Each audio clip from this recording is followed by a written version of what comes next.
الحمد لله نحمده ونستعينه ونستغفره ونعوذ بالله من شرور أنفسنا وسيئات أعمالنا من يهده الله فلا مضل له ومن يضلل فلا هادي له ونشهد أن لا إله إلا الله وحده لا شريك له ونشهد أن محمدًا عبده ورسوله أما بعد فإن خير الحديث كتاب الله وخير الهدي هدي محمد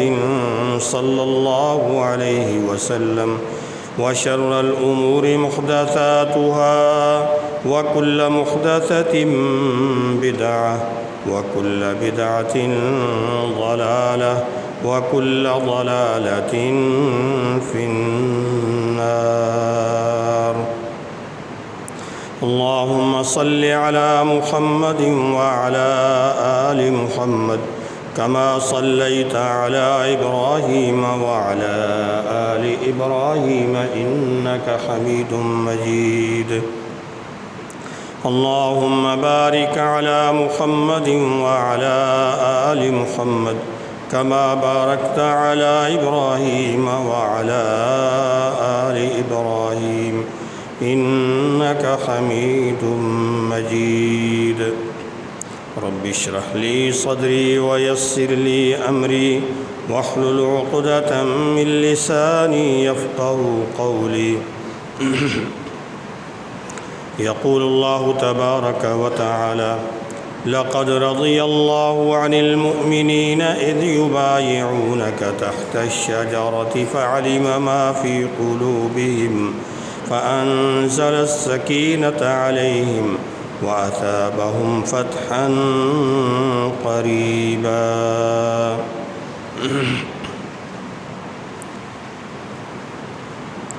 ہر قسم کی حمد و ثنا اللہ وحدہ لا شریک کے لیے ہے. بے شمار لا تعداد درود و سلام پیارے پیغمبر حضرت محمد صلی اللہ علیہ وآلہ وسلم پر، بے شمار لا تعداد رحمتیں اللہ تعالیٰ کی رضا ان ہستیوں پر، وہ صحابہ کرام جنہیں اللہ تبارک و تعالیٰ نے اپنے پیارے پیغمبر حضرت محمد صلی اللہ علیہ وآلہ وسلم کی صحبت اور آپ کی رفاقت کے لیے منتخب فرمایا. یہ وہ صحابہ کرام، یہ رسول اکرم صلی اللہ علیہ وسلم کے جانشین اور آپ کے ہم نشین، ہم مجلس، جنہوں نے اپنی آنکھوں سے پیارے پیغمبر صلی اللہ علیہ وسلم کو دیکھا، آپ کی زیارت فرمائی اور بار بار زیارت فرمائی، آپ کے ساتھ مجلسوں میں، محفلوں میں شریک ہوئے،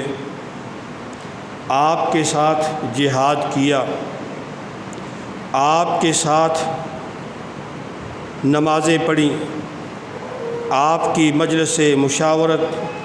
اور مجلس شورا میں آپ کے ساتھ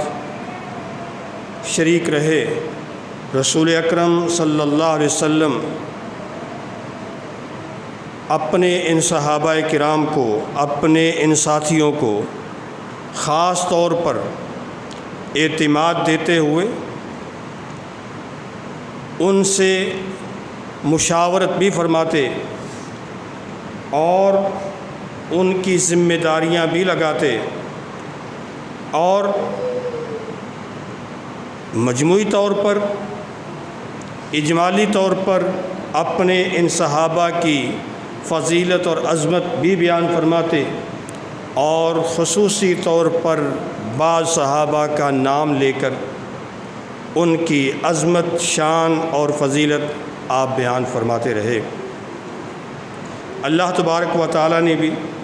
قرآن مجید میں ان کے لیے ایسے القاب اور الفاظ بیان فرمائے جو رہتی دنیا تک ان کی عظمت اور اللہ کی رضامندی، اللہ کی طرف سے خوشنودگی کی گواہی ہے۔ اللہ تبارک و تعالی نے اس آیت میں جو میں نے آپ کے سامنے پڑھی یہ فرمایا ہے کہ لقد رضی اللہ عن المؤمنین، اللہ تعالیٰ ان مومنوں سے راضی ہو گیا۔ وہ کون سے مومن؟ اذ یبایعونک تحت الشجرہ، وہ مومن ان سے اللہ راضی ہوا اور اس وقت راضی ہوا جب اے پیارے پیغمبر صلی اللہ علیہ وسلم وہ درخت کے نیچے آپ کی بیعت کر رہے تھے۔ فعلم ما فی قلوبہم، اللہ تعالیٰ نے جان لیا کہ ان کے دلوں میں کیا ہے، کتنا اخلاص ہے، کتنا ایمان ہے، کتنا صدق اور یقین ہے۔ اللہ تعالیٰ نے پہچان لیا، جان لیا، آزمائش کر لی۔ فانزل السکینۃ فانزل علیہم السکینہ، پھر اللہ تعالیٰ نے ان پر سکینت نازل فرمائی اور انہیں بہت بڑی فتح عطا فرمائی۔ اللہ تبارک و تعالیٰ نے یہ جو القاب، یہ عظمتیں، یہ بشارتیں ان صحابہ کرام کے لیے اس چھوٹی سی آیت کے اندر بیان فرمائیں۔ سب سے پہلی بات تو یہ کہ اللہ راضی ہو گیا، رضی اللہ عنہ۔ پھر یہ بات کہ اللہ تبارک و تعالیٰ نے ان کے دلوں کے اندر جو ایمان اور صحیح پکا پختہ یقین، اخلاص، دیانتداری، امانت داری، استقامت، رسول اکرم صلی اللہ علیہ وسلم کے ساتھ ان کی محبت، یہ اللہ تعالیٰ نے جان لیا۔ اللہ کو پتہ کہ یہ دل میں پکے ہیں، یہ نہیں کہ اوپر سے بات کرتے ہیں اور دل کے اندر کچھ اور ہے۔ یہ اتنی بڑی گواہی ہے اللہ کی طرف سے ان صحابہ کرام کے بارے میں، اور یہ وہ صحابہ جو درخت کے نیچے، اصحاب الشجرہ جن کو کہا جاتا ہے، درخت کے نیچے جنہوں نے رسول اکرم علیہ الصلوۃ والسلام کی بیعت کی۔ اذ یبایعونک تحت الشجرہ، یہ درخت کون سا ہے؟ اللہ تعالیٰ نے اس درخت کا بھی ذکر قرآن میں فرما دیا۔ کتنا وہ کہیں کہ عظمت والا درخت ہے وہ درخت، لیکن اللہ نے اس کا بھی ذکر قرآن میں فرما دیا اس صحابہ کی عظمت کے ساتھ، کیونکہ اس درخت کے نیچے جہاں اللہ کے رسول علیہ الصلوۃ والسلام آپ تشریف فرما ہوئے، وہاں آپ کے یہ صحابہ جن کی تعداد تقریباً 1400 وہ صحابہ کرام وہ بیعت کر رہے تھے، تو اس درخت کو بھی یہ عظمت مل گئی تحت الشجرہ۔ لیکن یہ بات کہ بھی درخت کو بھی یہ عظمت ملی، اس جگہ کو بھی یہ عظمت ملی، اور ان صحابہ کرام 1400 صحابہ کو یہ عظمت ملی کہ اللہ نے ان کو اپنی رضامندی اور خوشنودگی کا سرٹیفکیٹ دے دیا قرآن میں، جو رہتی دنیا تک رہے گا۔ آخر کس بات پہ؟ یہ بات اس ایک ہستی کے بارے میں، اس عظیم صحابی رسول اکرم علیہ الصلوۃ والسلام کے ایک بڑے سعادت مند، بڑے خوش نصیب، بڑے عظیم صحابی عثمان بن عفان رضی اللہ تعالی عنہ کے بارے میں یہ آیت تھی، اور اس درخت کے نیچے جو بیعت ہو رہی تھی وہ ان کے حوالے سے ہو رہی تھی۔ آج کہنے والے کہتے ہیں وہ بد نصیب ہیں جو کہتے ہیں کہ نہیں، اوپر سے انہوں نے کلمہ پڑھا تھا لیکن بعد میں دل میں ان کے کچھ اور تھا۔ تو اللہ تو فرماتا ہے کہ دل کی بات بھی اللہ نے جان لی، اللہ تعالیٰ نے 1400 صحابہ کو جو رضی اللہ عنہم کا سرٹیفکیٹ دیا، وہ عثمان بن عفان جو کہ تیسرے خلیفہ راشد ہیں، پہلے کون ہیں؟ ابو بکر صدیق رضی اللہ تعالیٰ، دوسرے عمر رضی اللہ تعالیٰ عنہ، اور تیسرے عثمان بن عفان رضی اللہ تعالیٰ عنہ، اس کے بعد چوتھے علی رضی اللہ تعالیٰ عنہ۔ عثمان بن عفان چونکہ ان دنوں میں یہ وہ دن ہیں حج ختم ہونے کے بعد جب عثمان بن عفان رضی اللہ تعالیٰ عنہ کو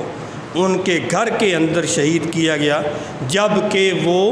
خلیفہ تھے، امیر المومنین تھے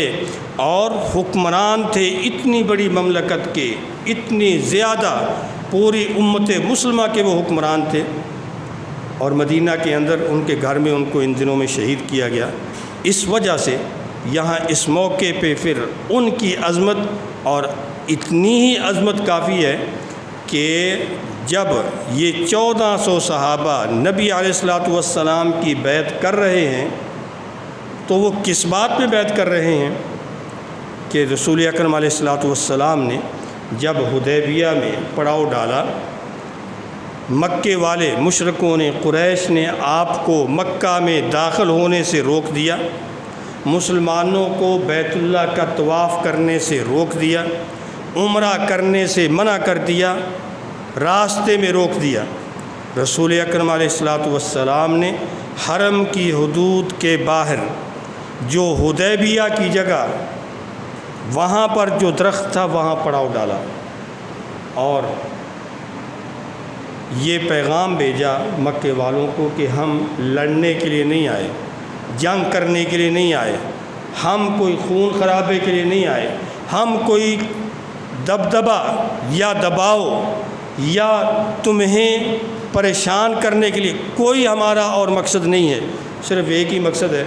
کہ ہم اللہ کے گھر کا طواف کرنا چاہتے ہیں، ہم عمرہ کرنا چاہتے ہیں۔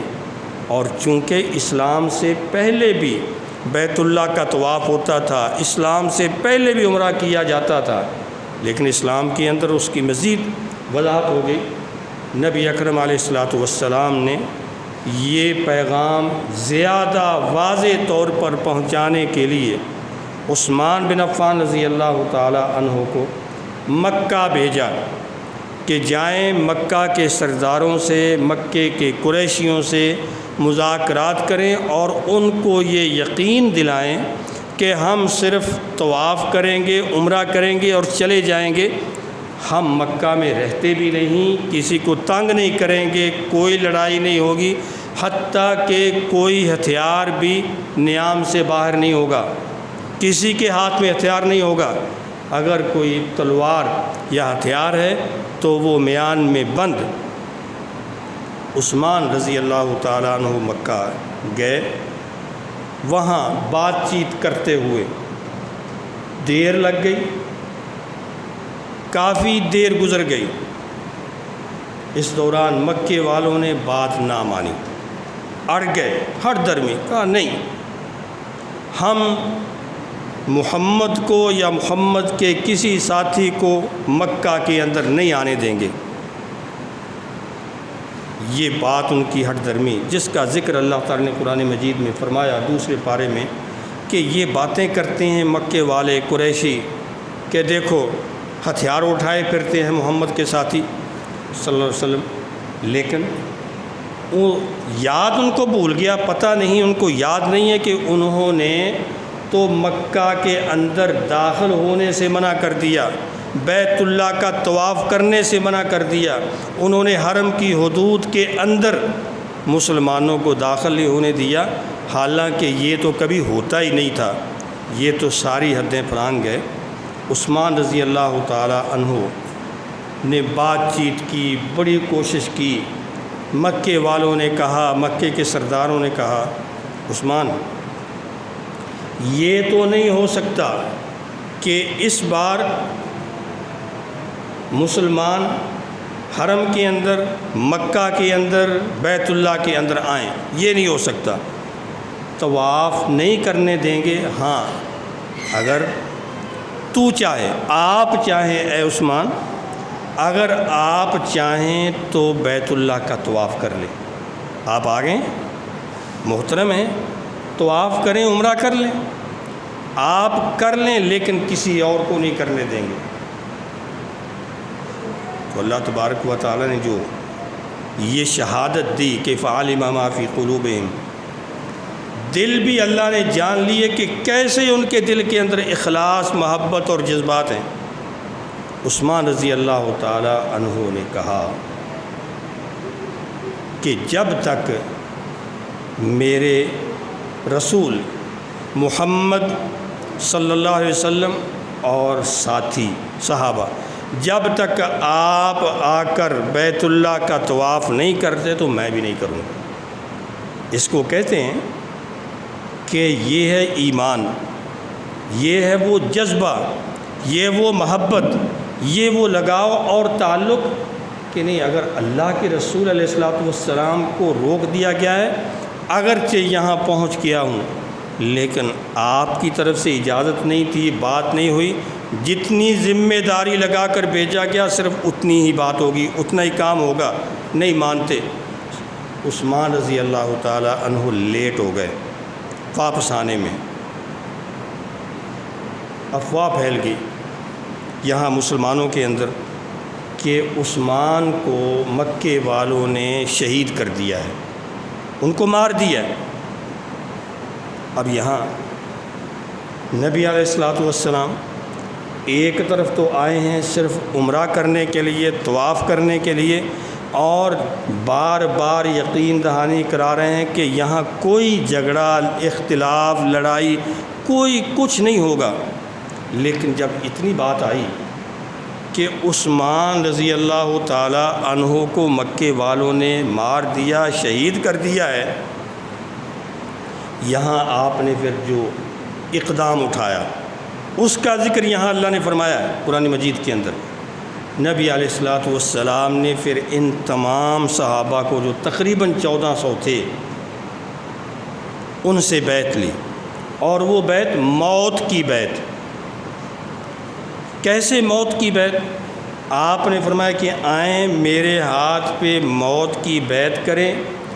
کہ یا تو ہم عثمان کا بدلہ لیں گے یا پھر یہاں مر جائیں گے، یا موت ہے یا عثمان کی شہادت کا بدلہ ہے، یا عثمان کی موت کا بدلہ ہے یا خود موت کے منہ میں چلے جائیں گے، ورنہ واپس نہیں جائیں گے۔ یہ وہ بات ایک طرف کہ نہیں کچھ بھی ہو جائے نہیں لڑنا، دوسری طرف اتنی بات کہ عثمان رضی اللہ عنہ کے بارے میں یہ بات نکلی، آپ نے اعلان فرما دی، بلکہ بیعت لی، اور 1400 کے 1400 جتنے تھے ان سب نے آپ کے ہاتھ پر ہاتھ رکھ کر بیعت کی کہ اللہ کے رسول علیہ الصلوۃ والسلام ہم یا مر جائیں گے یا پھر عثمان کا بدلہ لے کر واپس جائیں گے۔ مطلب کیا نکلتا ہے؟ یعنی عثمان رضی اللہ تعالیٰ عنہ رسول اکرم علیہ الصلوۃ والسلام کے نزدیک کیا حیثیت رکھتے ہیں؟ جو رحمت للعالمین قطعاً تیار نہیں کسی لڑائی کے لیے، کسی اختلاف کے لیے، کسی معمولی بات کے لیے بھی۔ وہی رحمت للعالمین اب صرف اعلان ہی نہیں کر رہے، بات ہی نہیں کر رہے، بلکہ بیعت کے بھائی جس نے بیعت کر لی اب اس نے مرنا ہے یہاں پر اور بدلہ لینا ہے۔ اس کا مطلب یہ ہے کہ عثمان کے لیے سارے مسلمانوں کی جان قربان ہے۔ یہ یہاں 1400 ہیں، جتنے یہاں ہیں سارے کے سارے اپنی جانیں عثمان رضی اللہ عنہ پر قربان کرنے کے لیے تیار ہیں۔ اس کو اللہ نے فرمایا کہ لقد رضی اللہ عن المؤمنین اذ یبایعونک تحت الشجرہ، اللہ راضی ہو گیا مومنوں سے، ان مومنوں سے اس وقت جب وہ اے پیارے پیغمبر آپ کے ہاتھ پر بیعت کر رہے تھے۔ کس کی بیعت؟ کہ عثمان کا بدلہ لیے بغیر واپس نہیں جائیں گے یا مر جائیں گے۔ سارے صحابہ نے جو یہاں موجود تھے ان سب نے آپ کے ہاتھ پر بیعت کی۔ آپ نے دایاں ہاتھ آگے کیا ہوا ہر ایک آتا ہے اور ہاتھ پہ ہاتھ رکھ کر یہ عہد و پیمان کرتا ہے کہ نہیں واپس نہیں جائیں گے، یہیں مریں گے، بدلہ لیں گے۔ پھر رسول اکرم علیہ الصلوۃ والسلام اپنا یہ دایاں ہاتھ اسی طرح رکھتے ہیں اور اپنا بایاں ہاتھ اوپر اٹھاتے ہیں اور فرماتے ہیں کہ یہ جو ہاتھ ہے یہ عثمان کا ہاتھ، یہ عثمان کا ہاتھ نبی علیہ الصلوۃ والسلام کا، لیکن فرمایا کہ یہ میرا ہاتھ عثمان کا ہاتھ ہے، اور فرمایا کہ یہ عثمان کا ہاتھ اب میرے ہاتھ پہ بیعت کر رہا۔ پھر عثمان کے ہاتھ کو، اپنے دوسرے ہاتھ کو اپنے دائیں ہاتھ پہ رکھ کر کہا اب یہ عثمان کی بیعت ہے۔ یہ دوسری شان، یہ دوسری عظمت کیسے؟ اب یہ تو اللہ کی مرضی نا، اللہ کے ہر کام میں حکمت۔ اب ایک تو بات یہ ہوگی کہ بھی وہ شہید ہو گئے، بات کافی تھی، ان کے لیے سب مرنے کے لیے تیار ہیں، لیکن نبی علیہ الصلوۃ والسلام اور اللہ نے یہ کروانا تھا کہ شاید لوگ کسی وقت بعد میں بات کریں کہ جی وہ جو اللہ نے فرمایا کہ لقد رضی اللہ ان سے راضی ہوا، کن سے؟ جنہوں نے بیعت کی، کہ جی عثمان تو ان میں نہیں تھا، عثمان تو مکے گیا ہوا تھا، اگرچہ بیعت ہی انہی کے لیے کافی، لیکن اللہ نے یہ بھی کروایا کہ بھئی نبی علیہ الصلوۃ والسلام نے خود اپنے ہاتھ کو عثمان کا ہاتھ قرار دیا اور پھر عثمان کی بیعت خود لی اور اس کا یقین دلوایا اور واضح کیا، گویا کہ عثمان رضی اللہ تعالی عنہ بھی اس آیت کے اندر شامل ہو گئے، اذ یبایعونک، ان کی بھی بیعت ہو گئی، لہذا بیعت ان کے لیے اور ان کی بھی بیعت ایک ہی چھوٹے سے حادثے میں، چھوٹے سے واقعے میں عثمان رضی اللہ تعالی عنہ کو دو عظمتیں ملیں۔ اور پھر اللہ تبارک و تعالی نے جب یہ آیت نازل فرمائی اور اس کے بعد نبی علیہ الصلوۃ والسلام نے ان صحابہ کے بارے میں جن کو اللہ تعالی نے رضی اللہ عنہم، یہ 1400 جو اصحاب البیعہ، اصحاب الشجرہ،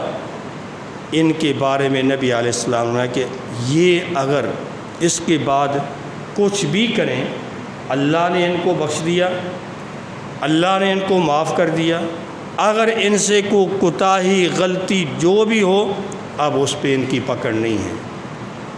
اب ان کی پکڑ نہیں۔ قرآن میں رضی اللہ عنہ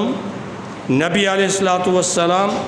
یہ خوشخبری دے دیں کہ بھئی اگر ان سے غلطی بھی ہو جائے، کوتاہی بھی ہو جائے، کوئی تقصیر بھی ہو جائے تو پھر بھی ان کو معافی ہے، پھر بھی یہ بخشے ہوئے ہیں، پھر بھی یہ جنتی ہیں۔ ان میں بھی یہ عثمان رضی اللہ تعالی عنہ اور عثمان رضی اللہ تعالی عنہ، ان کو ایک اور لقب شہادت ہو رہی ہے ان کی کتنے سالوں کے بعد، کم و بیش تقریباً 30 سال کے بعد، لیکن نبی علیہ الصلوۃ والسلام خوشخبری دے رہے ہیں اور ان کو یہ سرٹیفکیٹ دے رہے ہیں کہ یہ شہید ہیں۔ جب آپ احد پہاڑ پہ تھے، آپ کے ساتھ ابوبکر صدیق رضی اللہ تعالی عنہ تھے، آپ کے ساتھ عمر رضی اللہ تعالی عنہ تھے، آپ کے ساتھ عثمان رضی اللہ تعالی عنہ تھے۔ جب احد پہاڑ پہ چل رہے تھے تو احد پہاڑ میں حرکت ہوئی، احد پہاڑ ہلا، کپ کپایا۔ نبی علیہ الصلوۃ والسلام نے فرمایا اثبت احد، احد جم جا، رک جا، مضبوط ہو جا، یہ حرکت کرنا بند کر دے۔ انما علیک نبی و صدیق و شہیدان، اس وقت تجھے پتہ نہیں کہ تیرے اوپر کون ہے؟ تیرے اوپر اے احد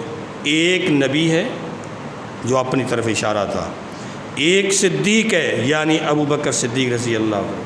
اور 2 شہید ہیں اس وقت اے احد پہاڑ تیرے اوپر۔ اور کون تھے آپ کے ساتھ اس وقت؟ ایک عمر اور ایک عثمان۔ عمر رضی اللہ تعالی عنہ کو بھی شہادت کا سرٹیفکیٹ، عثمان رضی اللہ تعالی عنہ کو بھی شہادت کا سرٹیفکیٹ۔ اب اللہ تعالیٰ بھی رضی اللہ عنہ فرمائے، نبی اکرم علیہ الصلوۃ والسلام بھی شہید کہیں، اس کا مطلب یہ ہے کہ جب ان کو موت آئے گی، جب یہ اس دنیا سے جائیں گے، اس وقت یہ ایماندار ہوں گے، اس وقت یہ پکے ایمان والے ہوں گے، اور ایمان پر موت آئے گی، مارنے والے ان کو ماریں گے تو ان کو شہادت کا رتبہ ملے گا۔ کیا رسول اکرم علیہ الصلوۃ والسلام کی نکلے ہوئے زبان سے الفاظ غلط ہو سکتے ہیں؟ اللہ نے پورے کر دیے۔ عثمان رضی اللہ تعالی عنہ کو قتل کیا گیا، بلوائیوں نے مارا، جب وہ اپنے گھر میں بند تھے ان کو شہید کیا، ان کو شہادت نصیب ہو گئی۔ اب اس کے بعد کون کہہ سکتا ہے؟ جو کہتا ہے کہ لا الہ الا اللہ محمد رسول اللہ، وہ کبھی یہ تصور نہیں کر سکتا کہ جس کے بارے میں اللہ کے رسول علیہ الصلوۃ والسلام فرمائیں کہ یہ شہید ہے، یعنی اس کی موت ایمان پر ہے، پھر کہے نہیں وہ تو بعد میں مرتد ہو گئے تھے، یا وہ مسلمان نہیں رہے تھے، یا انہوں نے یہ کر لیا وہ کر لیا۔ یہ ہو نہیں سکتا، نعوذ باللہ من ذالک۔ اللہ کے رسول اسلام جو خوشخبری دے رہے ہیں۔ اور پھر یہ بات عثمان رضی اللہ تعالی عنہ اپنی شہادت سے کچھ وقت پہلے تقریباً ان کو 40 دن تک محاصرے میں رکھا گیا، اور 40 دن تک ان کو مسجد نبوی میں نہیں جانے دیا گیا، 40 دن تک ان کو وہ اس کنویں بیر روما، اس کنویں سے پانی نہیں پینے دیا گیا، بلکہ پانی ان کو پینے ہی نہیں دیا گیا، پیاسا رکھا گیا۔ انہوں نے مخاطب کر کے اپنی شہادت سے تھوڑا وقت پہلے مدینے والوں کو اور ان بلوائیوں کو جنہوں نے محاصرہ کیا ہوا تھا سب کو مخاطب کر کے یہ فرمایا کہ کیا تمہیں یاد ہے کہ رسول اکرم علیہ الصلوۃ والسلام نے ایک دن یہ فرمایا کہ کون ہے جو یہ جگہ مربد، یہ جگہ خرید کر اس کو مسجد میں داخل کرے، مسجد کی توسیع کروائے، یہ جگہ خرید کر، اور میں نے اپنی جیب سے اپنے پیسے لگا کر وہ جگہ خریدی اور مسجد کی توسیع کی۔ جواب ملا کہ ہاں ایسا ہی ہے۔ تو کہا کہ آج اسی مسجد میں مجھے نماز پڑھنے کی اجازت نہیں ہے، کیسا ظلم ہے۔ پھر کہا تمہیں یاد ہوگا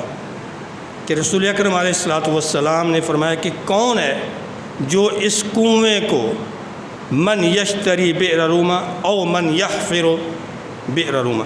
جو اس کنویں کو جو یہودیوں کی ملکیت تھا، کون اس کو خرید کر مسلمانوں کے لیے وقف کرے، اس کے لیے جنت ہے، اس کے لیے بخشش ہے۔ عثمان رضی اللہ تعالیٰ عنہ کہتے ہیں کہ میں نے اپنی جیب سے وہ کنواں خرید کر مسلمانوں کے لیے وقف کر دیا، بلکہ سب کے لیے وقف کر دیا۔ کیا میں نے وقف نہیں کیا؟ جواب ملا کہ ہاں آپ ہی نے کیا۔ کہا کہ کیسا معاملہ ہے کہ آج اس کنویں کا جو میں نے خرید کر وقف کیا تھا اپنی جیب سے، اس کنویں کا پانی مجھے نصیب نہیں۔ عثمان رضی اللہ تعالی عنہ کہا کہ رسول اکرم علیہ الصلوۃ والسلام نے یہ فرمایا تھا اس وقت جب مسلمانوں پہ انتہائی خطرناک حالات، مسلمانوں کے مقابلے میں اس وقت کی سپر پاور، سب سے بڑی جنگجو فوج وہ رومیوں کی، وہ لوگ جو غزوہ یرموک میں جو آمنا سامنا ہوا، آج بھی کہتے ہیں کہ مسلمان کدھر کو جائیں، مسلمان کیا کریں، کیونکہ جی سپر پاور کو اور ہے، ان کے پاس بڑی پاور ہے، بڑی طاقت ہے، مسلمانوں کے پاس کچھ نہیں۔ اس وقت مسلمانوں کے پاس کچھ نہیں تھا، لیکن مقابلے میں سب کچھ تھا، اور رسول اکرم علیہ الصلوۃ والسلام نے فرمایا کہ اب اس سپر پاور کے مقابلے میں جانے کے لیے جو لشکر ہے اس لشکر کی تیاری چاہیے، تو کون ہے جو اس لشکر کی تیاری میں حصہ ڈالے؟ عثمان رضی اللہ تعالی عنہ نے 940 اونٹ لدے لدائے سامان کے ساتھ وہ پیش کیے، 60 گھوڑے پیش کیے، اور اس کے ساتھ 1000 دینار سونے کا پیش کیا۔ اب آج کہیں جی 1000 ہے، اس وقت آپ اس سے حساب لگا لیجئے کہ ہم جو زکوٰۃ دیتے ہیں سونے کی کتنا ہے؟ 7.5 تولے سونا، اور وہ 7.5 تولے سونا کتنے دینار بنتے ہیں؟ 20 دینار۔ 20 دینار ہوں تو 7.5 تولے سونا بن جاتا ہے، اور اگر 1000 دینار ہوں تو کتنا بنے گا؟ کتنے کلو بن جائے گا یا کتنے من بن جائے گا؟ حساب خود لگا لینا۔ عثمان رضی اللہ تعالیٰ نے وہ پیش کیا، نبی علیہ الصلوۃ والسلام نے ان کو جنت کی خوشخبری دی، لیکن آج جنہوں نے ان کو مارا، شہید کیا، آج وہی کہہ رہے ہیں کہ جی وہ تو مسلمان ہی نہیں رہے تھے، ان کو رضی اللہ عنہ کہنے سے روک رہے ہیں۔ الٹا یہ کہتے ہیں کہ جی ہمیں کیوں کہا جا رہا ہے، بلکہ ہم کسی کو کہنے نہیں دیں گے۔ یہ کوئی مسلمان نہیں کہہ سکتا، ہم کسی کو غیر مسلم نہیں کہتے، کسی کو کافر نہیں کہتے۔ جو لا الہ الا اللہ محمد رسول اللہ کہتا ہے وہ مسلمان ہے، لیکن جو لا الہ الا اللہ محمد رسول اللہ کہتا ہے اور وہ مسلمان ہے، اس سے تصور نہیں کیا جا سکتا کہ وہ عثمان رضی اللہ تعالی عنہ یا خلفائے راشدین کے بارے میں کوئی ایسے الفاظ کہے۔ اللہ تبارک و تعالی سب کو سمجھ عطا فرمائے۔ اللہ تعالی ہمیں بھی ان صحابہ کرام کے نقش قدم پر چلنے کی توفیق عطا فرمائے۔ اللہ تعالی قیامت والے دن ہمیں ان کے زمرے میں اور ان کے گروپ میں، جماعت میں شامل فرمائے۔ وآخر دعوانا الحمد للہ رب العالمین۔